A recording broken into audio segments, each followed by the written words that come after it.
is Melanoma Monday. It's a day to raise awareness about skin cancer and educate people about how to reduce their risks. And joining us now to learn more about this is Dr. Estelle Khan, a dermatologist at Kaiser Permanente in San Rafael. Thank you so much for joining us this afternoon. Thank you, Justine. I'm happy to be here. All right, I always thought the first Monday in May was the Met Gala, but we'll go with Skin Cancer Awareness Month. Also, probably way more important than that. And just to even start at the very beginning here, what is melanoma? So melanoma is a type of skin cancer. It's one of the deadliest types of skin cancers we see in clinic.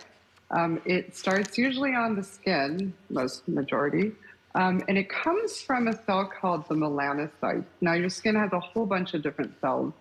This one, the melanocyte, is what makes pigment and color in your skin and your hair.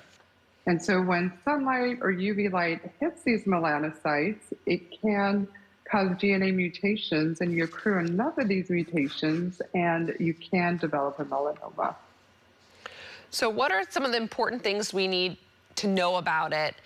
I'm assuming it can affect male, female, all sorts of different skin types. That melanoma doesn't really care who you are when it's attacking you.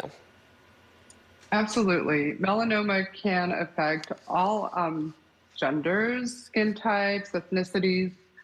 It definitely, we do see it skewed towards people who have lighter skin tones and more sunburns and more UV exposure. But any skin type, any ethnicity. So don't think because you may have a darker skin type that you're immune to this.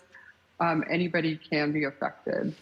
And in terms of melanoma in California, we have about a 22.4 incidence. In the Bay Area and some counties, such as Marin and Santa Cruz, that is almost triple. So we have to be very careful in the Bay Area. Is it just sunnier here? People get outside more? And is it treatable if you find it? And how do you look for it? How can you tell what it is? Yeah, well, so your first question, is it sunnier? Not sunnier than LA. It's, we're an active bunch in Northern California. We're hiking, we're swimming, we're out and about. Not a ton of people lay out, but we're getting UV radiation. We're also a healthy population. People live long. And so the longer you live, the more UV you're going to get, the more chance of getting melanoma. In terms of your second question, so what to look for?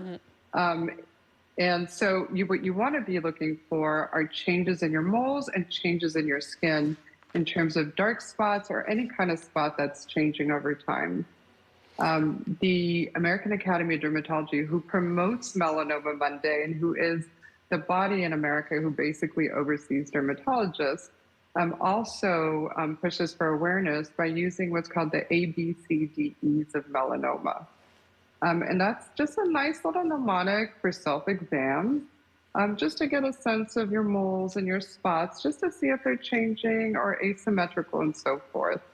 And so if I have time to go over the ABCDs, I'd love to. I'm not sure how we're on time. Well, we have about a minute left here, and we can go over that, but I also wanted to hear a little bit about the best ways to protect ourselves. I'm sure wearing some sort of sunscreen is going to be very helpful. I'd love you to tell me what is the best kind to be using, and also, is this something we need to be doing all year round, protecting our skin, or is it just the summer when we're like outside more? Absolutely. So sun protection, important. For my patients, I see a lot of skin cancer in Marin. That's where I practice. Sunscreen is so important.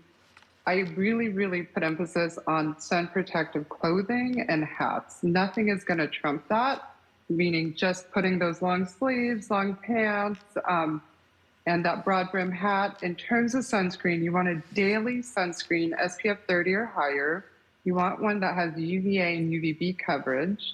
You want to put it on about 30 minutes before you go outside, and you want to put enough to cover your skin. A lot of people don't quite put enough. About a shot glass to cover your whole entire skin. And reapply. People forget to reapply. Every 2 hours when outdoors, and immediately after sweating or after you're swimming. Sounds like we need to be doing that a little bit more. Well, thank you so much for joining us here, Dr. Estelle Khan from Kaiser Permanente, so we could learn about Melanoma Monday. I hope people got some good tips here on how to protect themselves, and we appreciate your time. All right, thank you.